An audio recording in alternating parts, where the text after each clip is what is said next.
السلام عليكم ورحمة الله وبركاته.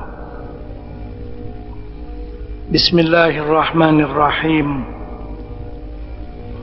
إلى حضرة النبي المصطفى رسول الله صلى الله عليه وسلم وإلى كافة الأنبياء والمرسلين ولجميع المسلمين والمسلمات والمؤمنين والمؤمنات وبالخصوص إلى روح الإمام الحافظ شمس الدين الشامي وإلى روح الإمام نجم الدين الغيطي وإلى روح الإمام أبي البركات الدردير وإلى روح الإمام السيد محمد بن علوي المالكي الحسني رحمه الله تعالى. شيء لله لهم الفاتحة. أعوذ بالله من الشيطان الرجيم.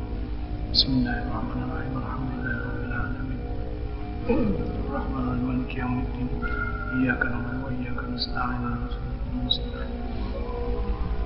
صراط الذين أنعمت عليهم غير المغضوب عليهم ولا الضالين.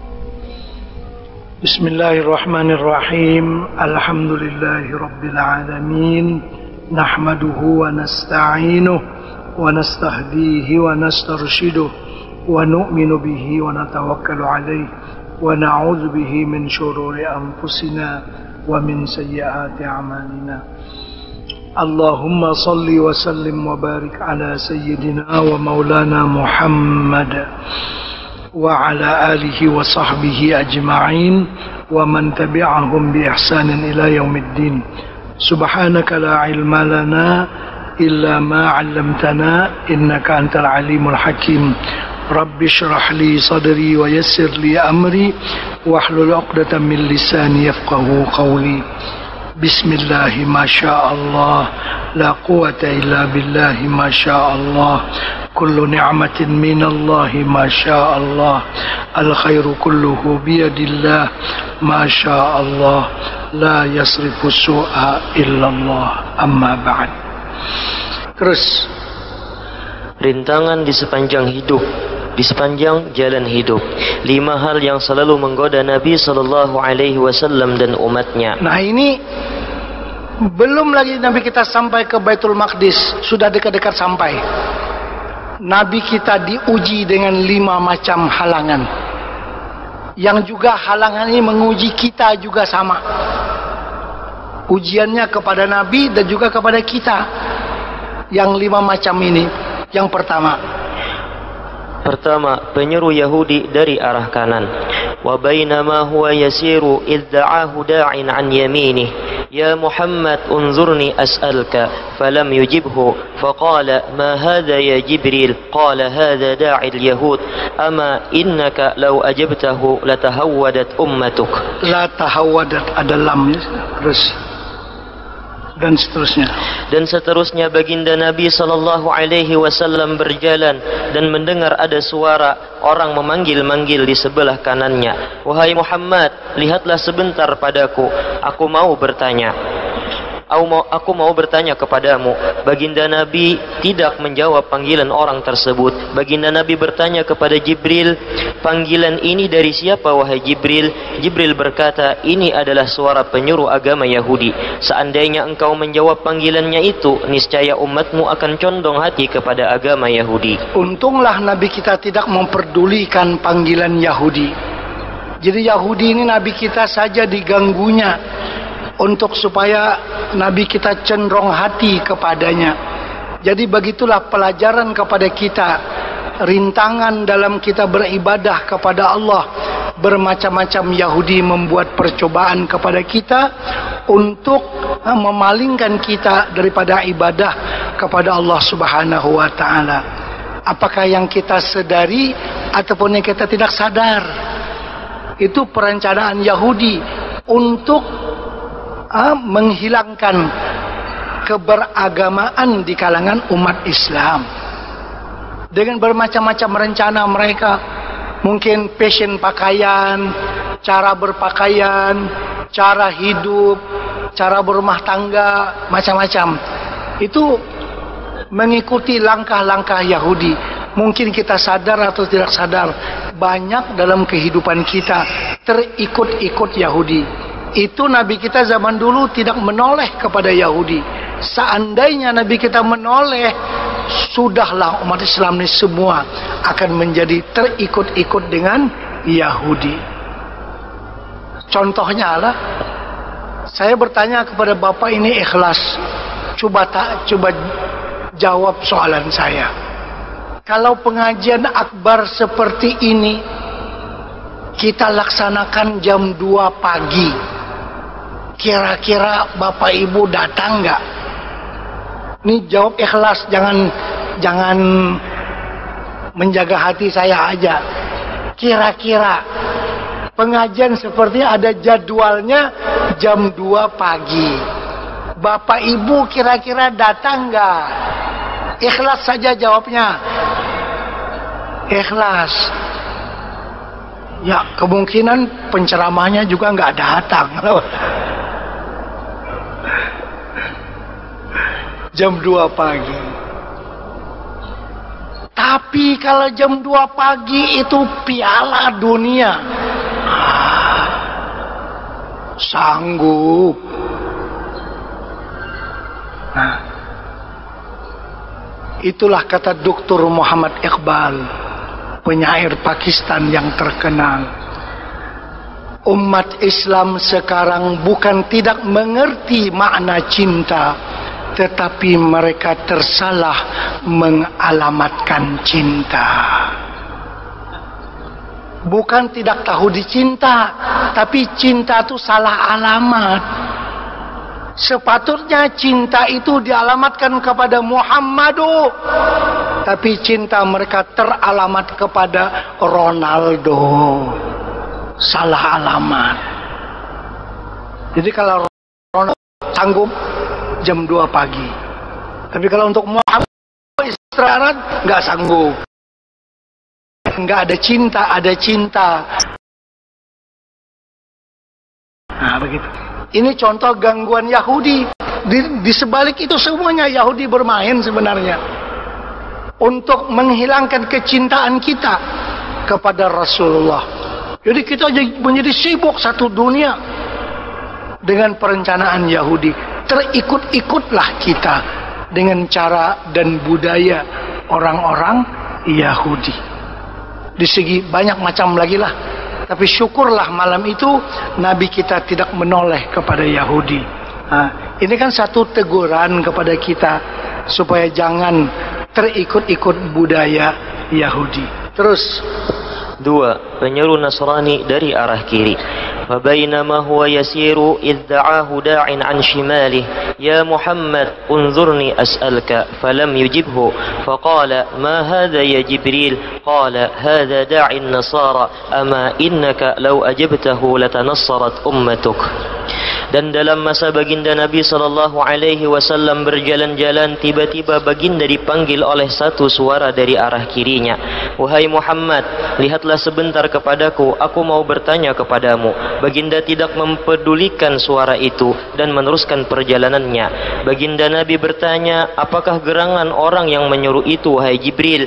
Jibril menjawab, itu adalah suara penyuruh agama Nasrani.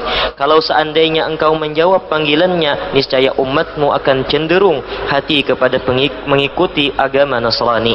Sama dengan Yahudi tadi. Terus yang ketiga, perempuan berhias menggoda Nabi.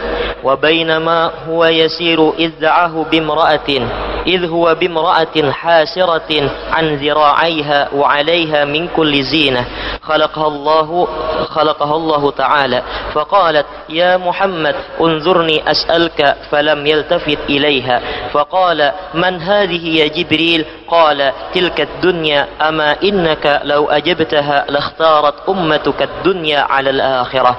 Dan ketika baginda Nabi sallallahu alaihi wasallam berjalan-jalan, tiba-tiba baginda disapa oleh seorang perempuan yang memakai pakaian seksi, menampakkan kedua lengannya, menampakkan perhiasan yang berkilauan yang diciptakan oleh Allah Ta'ala.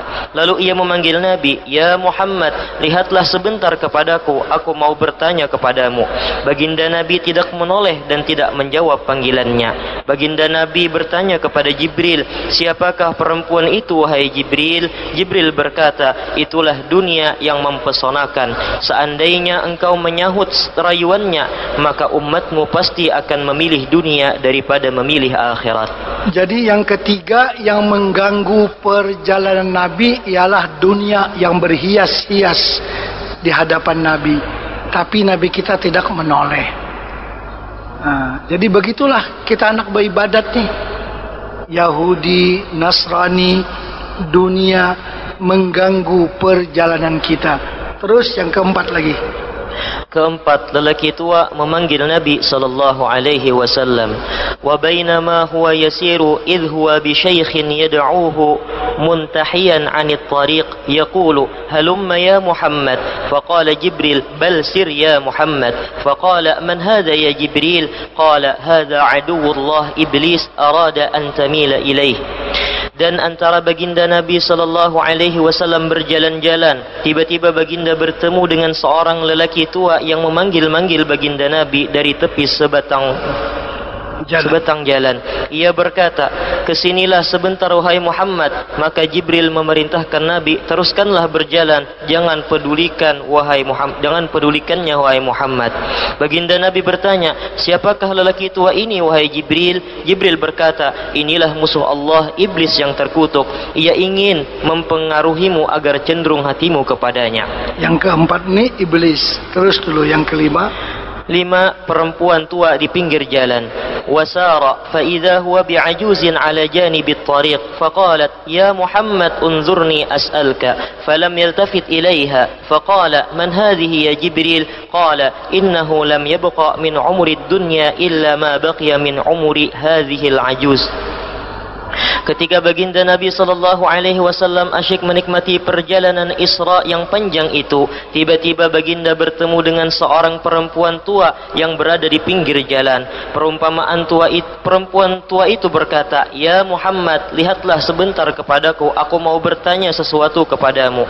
Baginda Nabi tidak pun menoleh kepada perempuan itu, apalagi mau berbicara dengannya. Baginda Nabi bertanya, "Siapakah perempuan tua itu wahai Jibril?" Jibril berkata, sesungguhnya tidaklah tertinggal lagi dari umur dunia ini melainkan seperti sisa umur pada perempuan yang tua ini. Artinya yang terakhir ini perumpamaan umur dunia. Kan yang Nabi kita lihat perempuan itu sudah tua bungkuk. Ini umpama apa? Nabi kita bertanya kepada Jibril. Jibril menjawab, ini perumpamaan umur dunia. Di zaman Nabi dunia ini sudah tua bungkuk. Kalau sekarang ya sudah hampir sakaratul maut begitu. Sudah tua, sudah hampir kiamat. Artinya iqtarabatis sa'ah. Artinya umur dunia ini tidak lama lagi akan habis. Seperti contoh yang Nabi kita lihat, perumpamaan daripada seorang perempuan tua yang ada di tepi jalan. Baik tuan-tuan dan puan-puan, Bapak Ibu muslimin muslimat, bagaimana rintangan-rintangan yang ada di jalan yang mengganggu untuk kita beribadat. Jadi kalau kita beribadat maunya ada guru yang membimbing kita. Kan malam itu, malam Isra Mi'raj, Nabi kita mulai dibedah oleh Jibril. Sampai dalam perjalanan dibimbing terus oleh Jibril, dinasihat oleh Jibril, diberikan pandangan-pandangan oleh Jibril. Dengan demikian Nabi kita selamat menuju Allah pada malam itu. Bagi kita yang berjalan kepada Allah pun perlu sebenarnya kepada guru yang membimbing kita, yang memberikan petunjuk kepada kita, guru yang dapat memberikan pedoman dalam kita beribadah. Karena bila kita beribadah ini macam-macam gangguan. Coba Bapak Ibu lihat, jin ifrit, ya kan, Yahudi, Nasrani, dunia itu ini macam-macam mengganggu. Kalau Nabi kita tak bersama dengan Jibril pada malam itu, mungkin Nabi kita pun tak kesampaian. Nah, jadi kita yang nak sampai kepada Allah, yang nak memasuki surga Allah, bagusnya kita memiliki seorang guru yang boleh menegur kita, yang bisa membetulkan kita. Kalau kita tersalah, dia betulkan. Yang kita tidak mengerti, dia beritahu kepada kita. Itu baru kita dapat sampai kepada Allah. Kalau sendiri-sendiri saja begitu, mungkin akhirnya menjadi kawan kepada jin ifrit, menjadi kawan kepada Yahudi, menjadi kawan kepada dunia. Memang kerjanya berzikir, la ilaha illallah, la ilaha illallah. Akhirnya jadi dukun. Tahu rahasia akik bagaimana? Karena jin ifrit kasih tahu ke dia. Gak kesampaian kepada Allah. Berzikir akhirnya jadi dukun. Nah ini, gak ada ustaz, gak ada syekh yang murabbi kepada dia. Jadi kita perlu sangat guru pembimbing dalam perjalanan kita kepada Allah. Walaupun itu tidak wajib, tapi bagus sekali kalau ada guru yang menasihati kita. Seperti mana pelajaran yang kita ambil daripada Isra Mi'raj ini. Jibril membawa Nabi sampai ke Al-Mustawa. Dipimpin Nabi kita sampai ke sana. Ada guru yang memimpin. Baru Nabi kita bisa sampai ke hadrat Allah Subhanahu wa ta'ala. Guru-guru yang mursyid seperti ini di akhir zaman masih ada, bukan tidak ada, tapi mesti dicari. Barang yang mahal bukan datang sendiri, itu dicari. Seperti orang mendulang intan kan jauh mencarinya. Barang tuh mahal. Kalau yang murah berterak-terak di jalan nih karena ada harganya. Tapi kalau yang mahal itu dicari, dalam mencarinya. Mutiara di dalam laut. Sedikit di sini saya mau menerangkan fungsi guru yang mursyid, yang membimbing kita ke jalan Allah Subhanahu wa ta'ala. Satu contoh berlaku di zaman sahabat Nabi, di zaman pemerintahan Sayyidina Utsman bin Affan radhiyallahu anhu. Ada seorang anak muda mau datang mengaji, mau datang belajar dengan Sayyidina Utsman bin Affan. Di tengah jalan, dia terlihat seorang perempuan yang cantik. Terpesona dia melihat perempuan. Ini gangguan mau mengaji, mau belajar. Dia terhenti di situ. Dia asyik melihat kecantikan perempuan itu. Akhirnya dia sadar. Terus pergi mengaji, belajar kepada Sayyidina Utsman bin Affan. Sayyidina Utsman bin Affan pun waktu mengajar tidak lama beliau mengajar. Akhirnya Sayyidina Utsman menyebutkan, itulah dia, katanya mau mengaji, orangnya lihat perempuan begini. Satu persatu Utsman sebutkan yang dikerjain oleh anak muda itu. Wah, dia kata, dari mana Utsman ini tahu saya buat begini? Habis pengajian, dia datang kepada Sayyidina Utsman bin Affan. Dia bertanya, awahyun unzila ba'da Rasulillah sallallahu alaihi wasallam. Apa ada wahyu turun setelah Rasulullah meninggal dunia? Karena Bapak tahu semua apa yang saya buat tadi.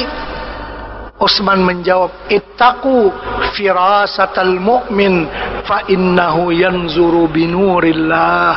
Takuti firasat orang yang beriman, karena dia memandang dengan nur yang diberikan oleh Allah Subhanahu wa ta'ala kepadanya. Itu contoh guru yang mursyid. Dia scan kita, dia tahu sudah apa yang ada dalam hati kita, ya, sehingga dia bisa memberikan kepada kita obat yang tepat. Kan contoh begitu dalam kehidupan Nabi pun. Banyak orang sahabat yang datang berbeda jawaban Nabi. Seorang datang, ya Rasulullah, ausini, beri nasihat kepada aku. Nabi kita menjawab, dirikanlah sembahyang di awal waktu. Itu nasihat Nabi kepada orang yang bertanya tadi.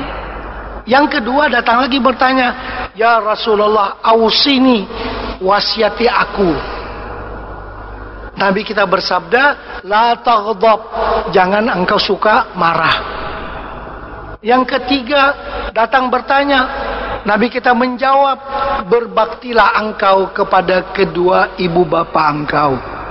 Jadi lain-lain jawaban yang diberi oleh Nabi, karena Nabi kita memahami betul permasalahan dari orang yang datang ini.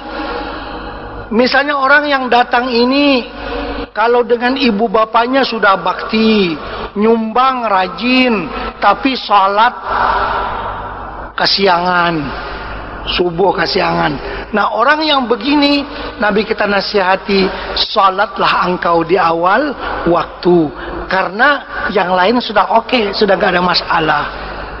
Yang kedua, sholat bagus, dengan ibu bapa bagus, nyumbang bagus, tapi cepat marah. Nah, kalau yang datang nih, Nabi kita nasihati, kamu jangan cepat marah. Kan cocok obat yang diberi oleh Nabi kepada pasien yang datang. Itu namanya dokter spesialis, orang yang pintar, guru yang mursyid. Seperti Utsman bin Affan tadi kan begitu. Nah, itulah yang dicari di akhir zaman ini, guru yang mursyid, yang dapat membimbing kita, karena dia dapat men-scan kita. Dia tahu sebenarnya apa yang kita perlukan. Seperti dokter yang pakar itu juga, spesialis jantung, spesialis kencing manis.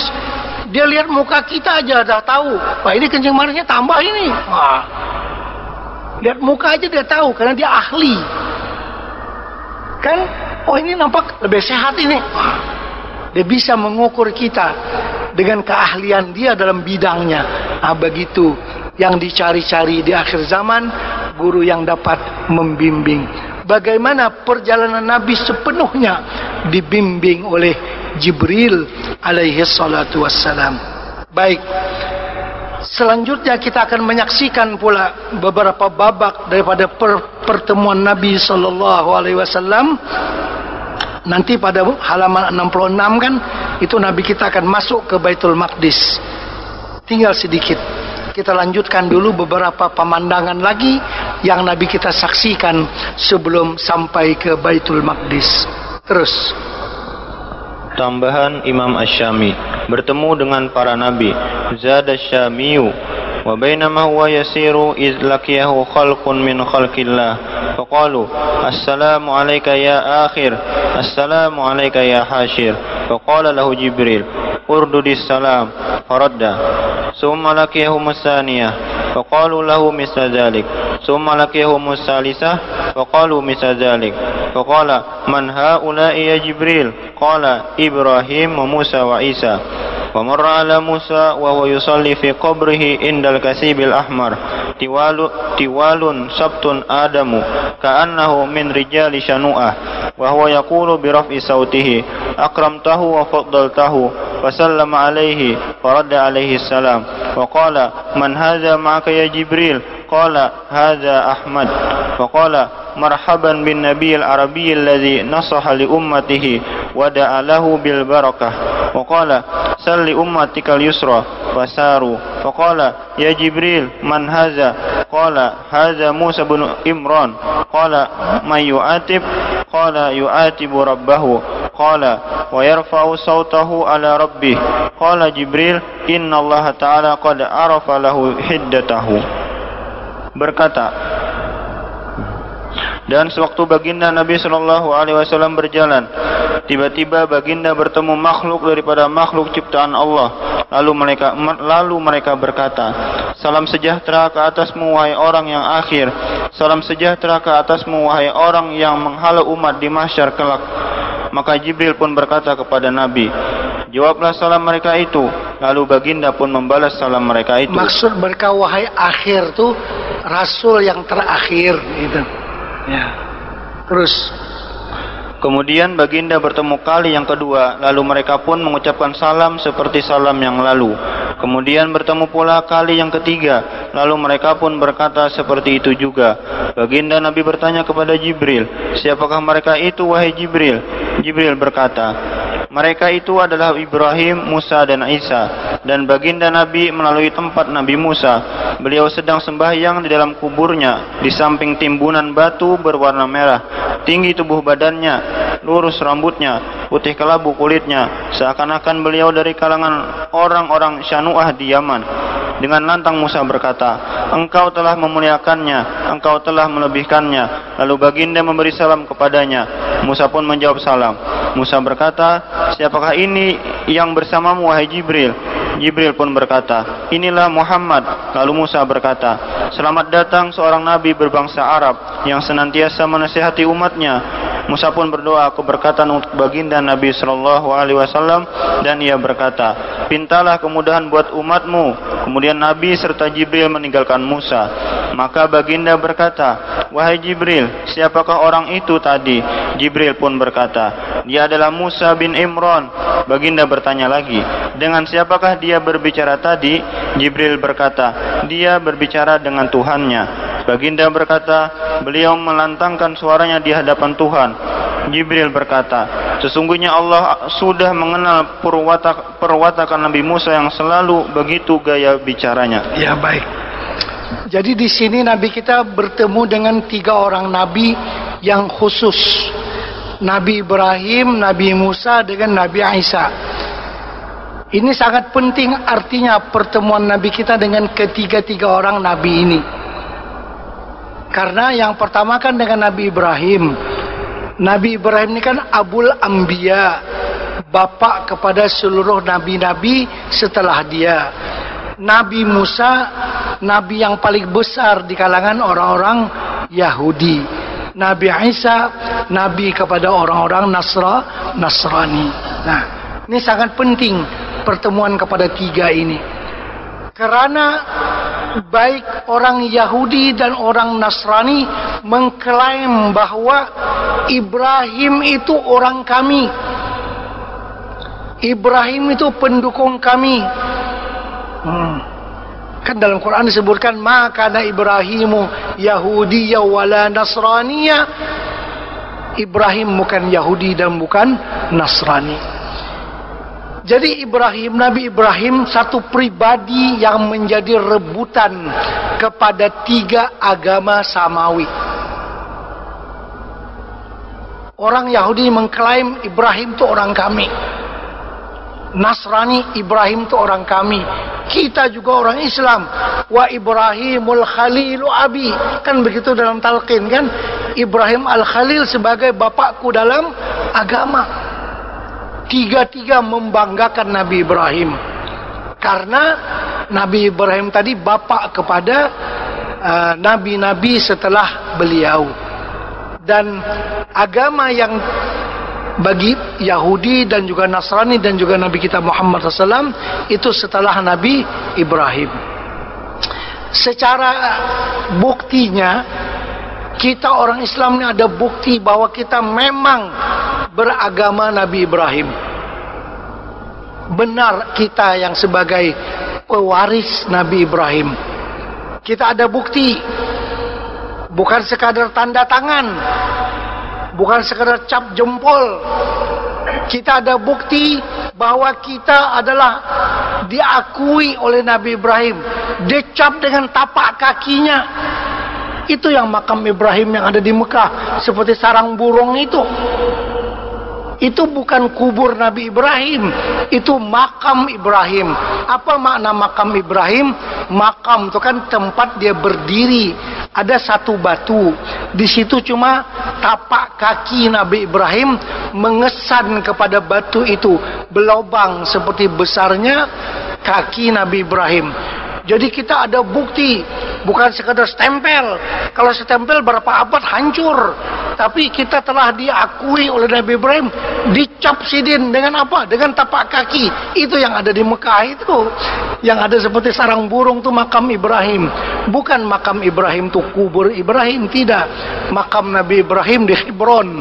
di Hebron di Palestina, di sana di Israel. Baik. Jadi orang yang benar-benar mengikuti ajaran Nabi Ibrahim ialah Nabi kita Muhammad sallallahu alaihi wasallam dan juga Nabi Musa dan Nabi Isa. Yang jadi masalah pengikut Nabi Musa yang berkata dirinya sebagai pengikut Nabi Musa, tapi mereka sebenarnya begitu juga pengikut Nabi Isa yang mengaku dirinya sebagai pengikut Nabi Isa, tapi sebenarnya dia bukan mengikuti Nabi Isa. Nah, kita orang Islam ini yang benar mengikuti Nabi Muhammad sallallahu alaihi wasallam, karena dakwah para anbiya itu sama kepada tauhid, baik Nabi Ibrahim, baik Nabi Musa ataupun Nabi Isa alaihi salatu wasallam, semuanya adalah agama tauhid, bukan agama patung, bukan agama yang lain dari itu. Jadi agama tauhid saja. Karena itu perlu adanya pertemuan Nabi kita dengan Nabi Ibrahim, Nabi Musa dan Nabi Isa. Baik, seterusnya. Wa marra ala syajaratin ka'anna samaraha as-sarahu tahtaha syaikhun wa iyaluhu fara'a masabiha wa dhaw'an faqala man hadha ya Jibril qala abuka Ibrahim fasallama alaihi salam wa qala man hadha ma'aka ya Jibril qala hadha ibnuka Ahmad faqala marhaban bin nabiyil arabiyil ummiyil ladzi ballagha risalata rabbih wa nasaha li ummati ya bunayya innaka lakin rabbakal laylah wa inna ummataka akhirul umam wa ad'afuha fa in istata'ta an takuna hajatuka aw julluha fi ummatika faf'al wa da'a lahu bil barakah. Dan baginda Nabi sallallahu alaihi wasallam menjumpai sebatang pohon yang tinggi berbuah besar. Di bawah pohon itu ada seorang lelaki tua bersama keluarganya. Baginda Nabi melihat lampu-lampu yang terang benderang cahayanya. Maka baginda berkata, "Siapakah lelaki ini wahai Jibril?" Jibril berkata, "Beliau adalah ayahandamu Ibrahim alaihi salam." Maka baginda Nabi memberi salam kepada Nabi Ibrahim dan Nabi Ibrahim menjawab salam Nabi. Nabi Ibrahim berkata, "Siapakah lelaki ini yang bersamamu wahai Jibril?" Jibril berkata, Baginda adalah anakmu Ahmad." Lalu Nabi Ibrahim menyambut kedatangan Nabi dengan ungkapan, jadi Nabi kita tuh bernama Ahmad, bernama Muhammad, bernama Mahmud. Bahkan dalam kitab Dalailul Khairat, nama Nabi itu ada 200 nama. Nama yang hebat-hebat semuanya. Nama-nama yang menunjukkan atas ketinggian pangkat baginda Rasulullah SAW. Jadi kan masyhur dalam umat terdahulu nama Nabi itu Ahmad. Kalau di akhir zaman ya namanya Muhammad. Kan Nabi Isa mengatakan wa mubasyiran bi rasuli ya'ti min ba'di ismuhu Ahmad. Namanya Ahmad. Jadi apakah Ahmad atau Muhammad atau Mahmud itu adalah semuanya nama Nabi kita Muhammad sallallahu alaihi wasallam. Terus lalu Nabi Ibrahim menyambut kedatangan Nabi dengan ungkapan, "Selamat datang Nabi yang berbangsa Arab yang ummi, yang menyampaikan risalah Tuhannya dan menasihatkan umatnya." Semua ketiga-tiga Nabi, baik Nabi Ibrahim, Nabi Musa, Nabi Isa mengatakan, "Selamat datang Nabi yang berbangsa Arab." An-Nabiyul Arabi, Nabi daripada kalangan orang Arab. Karena kan baik Nabi Isa ataupun Nabi Musa, Nabi Harun kan, Nabi Sulaiman kan, Nabi Daud, itu semuanya berbangsa Israel, Bani Israel. Jadi mereka tuh merajut persaudaraan. Kan Ismail dengan Ishak kan bediang sanak, bersaudara.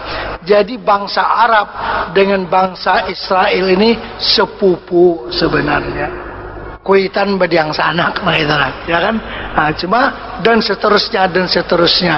Artinya tidak perlu kita berpecah belah, kita bersatu mengikuti ajaran nenek moyang kita. Siapa nenek moyang kamu semua, wahai nabi-nabi setelah Nabi Ibrahim? Ya, Nabi Ibrahim. Nabi Ibrahim kan sering disebutkan hanifam muslima wa ma kana minal musyrikin. Hanifam muslima wa ma kana minal musyrikin. Nabi Ibrahim itu orang yang cenderung kepada agama Islam, bukan orang yang syirik. Jadi ikuti milah Nabi Ibrahim. Itu ajaran yang menyatukan semua ajaran nabi-nabi. Jadi la nufarriqu baina ahadim mir rusuli. Kita tidak membeda-bedakan rasul. Coba kita percaya dengan Nabi Ibrahim, kita orang Islam. Percaya dengan Nabi Musa, percaya dengan Nabi Harun, percaya dengan Nabi Sulaiman, percaya dengan Nabi Daud, percaya dengan Nabi Isa. Dan orang-orang kita Islam pun ada yang namanya Daud, ada yang namanya Sulaiman, ada yang namanya Harun, ada yang namanya Musa, ada yang namanya Isa. Artinya kita orang Islam sangat toleran dengan orang lain. Sementara mereka nggak ada yang bernama Muhammad. Kenapa? Kita ini kan umat Nabi Muhammad, tapi nama-nama umat Nabi Muhammad kan nama Musa, nama Isa, nama Daud, nama Sulaiman. Kami mengakui kenabian mereka itu.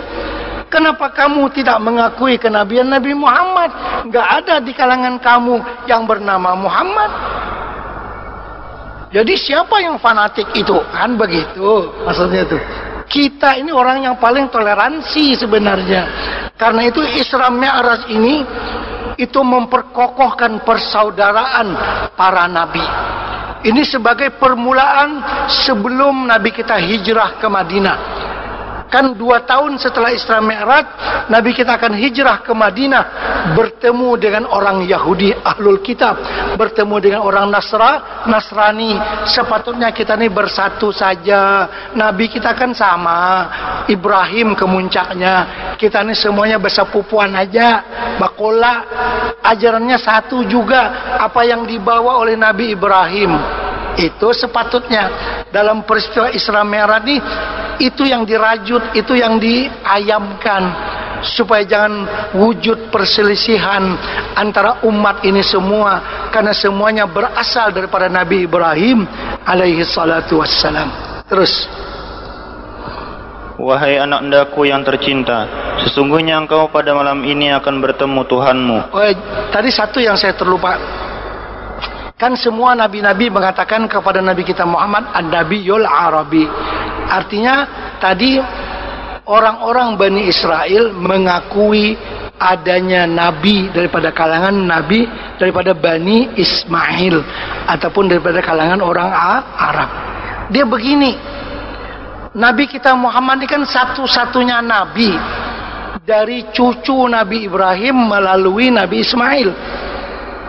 Nabi-nabi yang lain semua daripada Nabi Ishak. Jadi ini yang menjadi iri hati mereka. Nabi-nabi sebelumnya semuanya Bani Israel. Kok Nabi yang terakhir Muhammad Bani Ismail? Lalu mereka tidak mau menerima. Kan mereka sudah banyak. Mereka menganggap juga Nabi terakhir nanti Nabi itu daripada kalangan Bani Israel, tapi nyatanya daripada Bani Ismail orang Arab. Kan dalam kitab Barzanji kalau kita baca, bagaimana Nabi kita itu dikatakan nasabun tahsibul ula bihulahu qalladatha nujumahal jawza'u habbaza iqdusudadin wa fakharin anta fihil yatimatul asma'u. Paham Lepian? Dalam kitab Barzanji Hamaziyah Imam Al-Busiri, kayak ini terjemahannya kurang lebih. Kalau di segi personalia kepengurusan apa-apa di dunia, ketua kan di atas, sekretaris terus, pembawahnya ini anggota ya. Ya kalau pak atasnya presiden, gubernur, bupati, camat, lurah, RW, RT, rakyat biasa. Artinya kan dalam personalia kepengurusan yang atas itu paling hebat, ya kan? Yang di bawahnya nomor terakhir. Imam Al-Busiri berhujjah dalam qasidah tadi, Nabi Muhammad walaupun Nabi terakhir. Yang pertama kan Adam, Ibrahim, terus akhir Nabi Muhammad. Tapi Nabi yang paling hebat, yang paling istimewa, walaupun terakhir. Mana buktinya? Lihat ahli kepada akik. Kalau pian mempunyai medalion, tahu medalion apa? Rantai. Ya kalau kakalong. Itu akik yang mahal tuh di bawah ke di atas andaknya. Nang miliaran tuh, akik naharat tuh. Apa? Jadi kita apa ngaranya tuh? Apa? Medalion ngaranya. Medalionnya tuh bandak di sini kah? Di atas kah? Atau di bawah? Justru yang di bawah tuh yang paling harat, bukan yang di atas. Oh, dipaling sidin. Nah, itu maksud daripada nasabun tahsibul ula bihulahu qalladatha nujumahal jauzau habbaza iqdusudadin wa fakharin anta fihil yatimatul asma'u. Engkau ya Rasulullah walaupun berada di ujung, di akhir, tapi engkau yang paling bernilai. Seperti medalion tadi, tidak berandak di panggulu sini lain, di bawah sini andaknya, paling bawah tapi paling istimewa. Nah itu, ya kan? Berandak di bawah. Kalau kita Pak RT ya paling bawah, paling rendah makamnya daripada presiden. Rupa-rupanya Pak RT lebih hebat daripada presiden. Begitu, di bawah. Jadi ini peristiwa Isra Mi'raj seperti persediaan pemikiran. Nabi kita akan hijrah ke Madinah supaya dapat diterima kehadiran Nabi oleh ahlul kitab, baik mereka itu Yahudi ataupun Nasrani, dan membayangkan kepada mereka bahwa agama ini semuanya adalah sama, datang daripada Nabi Ibrahim atau sebelumnya Nabi Adam alaihi salatu wassalam. Terus sedikit lagi. Wahai anak-anakku yang tercinta, sesungguhnya engkau pada malam ini akan bertemu Tuhanmu, dan sesungguhnya umatmu adalah umat yang terakhir dan terlemah. Maka seandainya engkau sanggup berbuat sesuatu untuk keperluan umatmu sepenuhnya atau sebahagiannya daripadanya, maka lakukanlah itu. Nabi Ibrahim pun mendoakan keberkatan buat Nabi Muhammad SAW. Itu pesanan Nabi Ibrahim. Wahai anak-anakku, malam ini baik-baik engkau berbicara, engkau akan bertemu dengan Tuhan engkau, biar umat engkau diuntungkan pada malam ini. Itu pesanan Nabi Ibrahim. Terus fasara hatta atal wadi alladhi bil Madinah, yakni Baitul Maqdis, fa iza jahannam tankashifu an misli zarabi. Faqila ya Rasulullah, kaifa wajadtaha? Qala mislul hammah awil hamam. Intahat ziyadatu syami. Maka berlalu pergi baginda Nabi SAW sehingga sampai di suatu lembah yang luas di kota yang dituju, yakni kota Baitul Maqdis. Maka tiba-tiba ternampaklah oleh baginda Nabi di arah lembah itu lubang neraka jahanam yang terbentang luas seperti permadani yang terhampar. Maka baginda Nabi ditanya tentang wadi jahanam itu dengan pertanyaan. Wadi itu artinya lembah ya. Wadi jahanam artinya lembah jahanam. Bukan iwak wadi bahasa Banjar tuh lain wadi. Ya, terus. Maka baginda Nabi ditanya tentang wadi jahanam itu dengan pertanyaan, wahai Rasulullah, bagaimana Tuhan mendapati keadaannya? Baginda menjawab, keadaannya seperti bara api yang sangat panas. Telah tamat tambahan Imam Asy-Syami. Baik. Ini sudah terakhir. Setelah ini lendeng burak depan Masjidil Aqsa. Ini terakhir.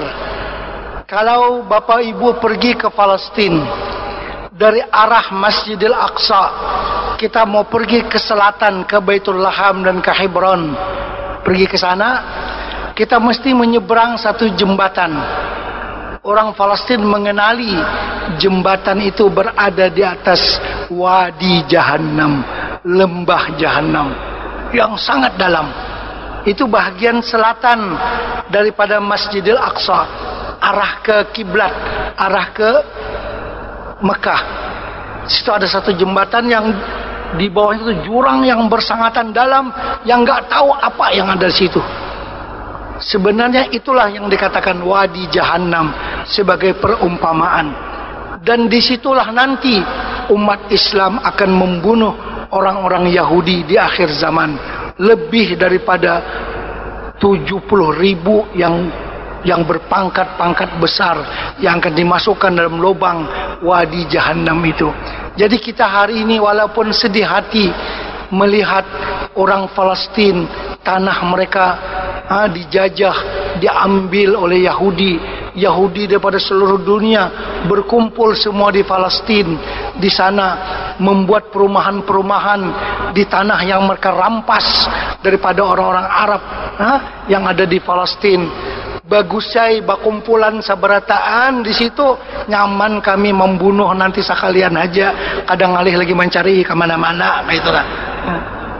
Dan lubangnya sudah ada ganal tak siap di sana. Nah. Terus satu lagi, tiba lendeng lah.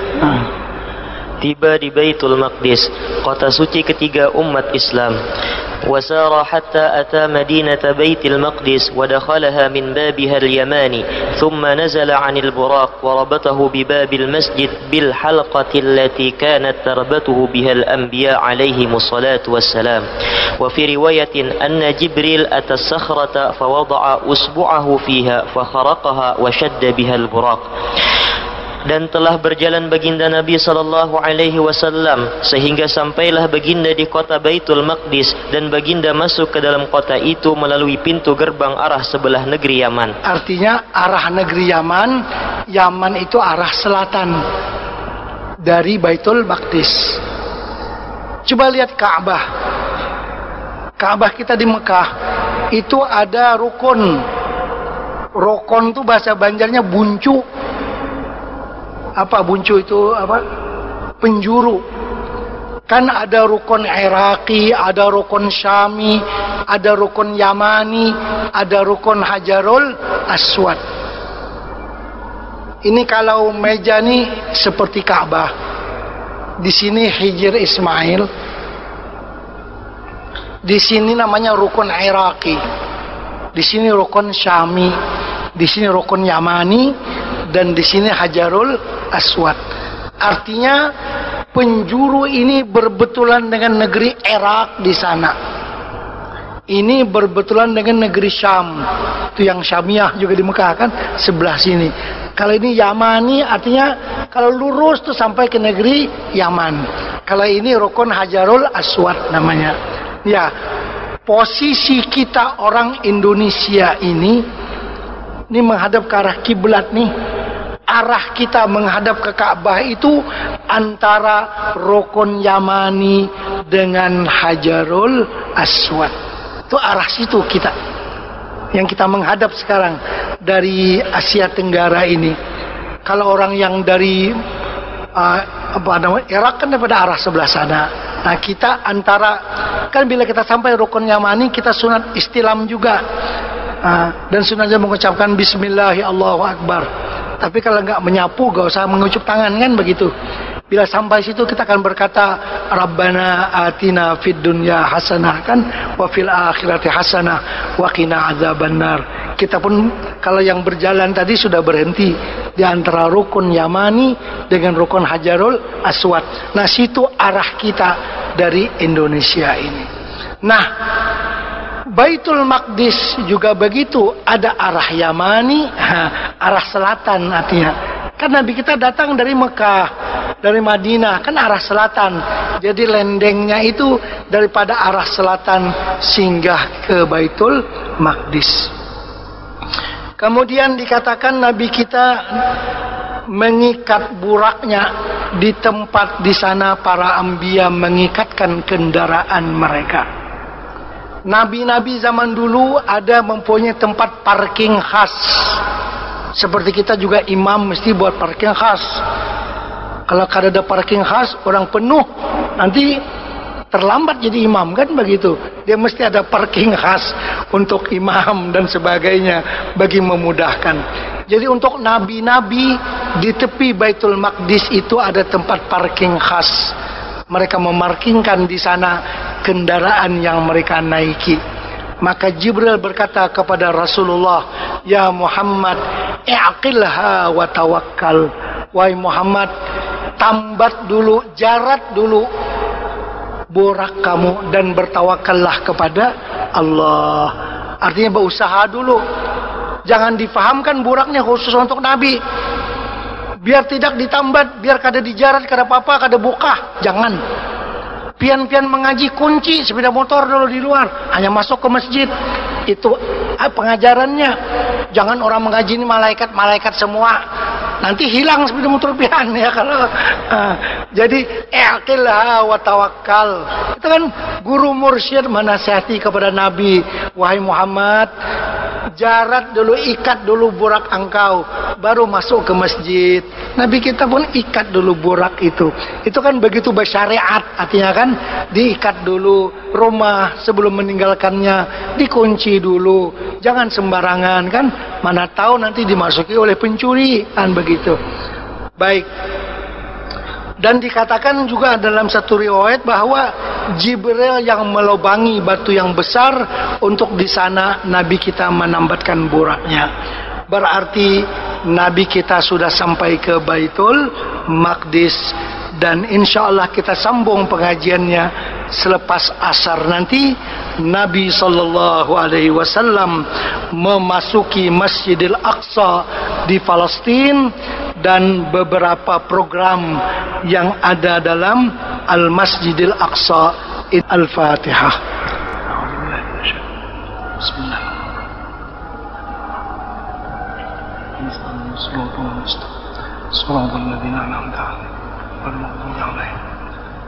Bismillahirrahmanirrahim. Alhamdulillahirabbil alamin. Wassalatu wassalamu ala sayyidina Muhammadin wa ala alihi wa sahbihi ajma'in. Allahumma anfa'na bima 'allamtana wa 'allimna ma yanfa'una wa zidna 'ilma warzuqna fahma. Nas'aluka fahman nabiyyin wa hifdzal mursalin wa ilhamal malaikatil muqarrabin wa hdina bi hidayatil 'arifin wa anshur 'alaina min khazaini rahmatika ya arhamar rahimin. Wa sallallahu ala sayyidina Muhammadin wa sallam. Alhamdulillah.